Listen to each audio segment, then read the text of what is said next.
તો રાજ્યમાં વરસાદને લીધે ડેમના જળસ્તરમાં વધારો થયો છે।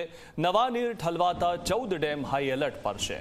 સરદાર સરોવર નર્મદા ડેમ 51%થી વધુ ભરાયો છે, ત્યારે 11 ડેમને એલર્ટ પર મૂકવામાં આવ્યા છે અને 9 ડેમને વોર્નિંગ પર મૂકવામાં આવ્યા છે।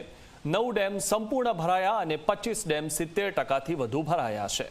મહત્વનું છે કે રાજ્યમાં મેઘરાજાના આગમન સાથે જ જોરદાર વરસાદ પડ્યો, જેના લીધે રાજ્યના નદી નાળા અને ડેમ છલોછલ થઈ ગયા છે।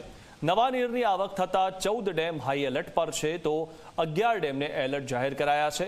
સાથે જ 9 ડેમને વોર્નિંગ પર મુકાયા અને 9 ડેમ સંપૂર્ણ ભરાયા।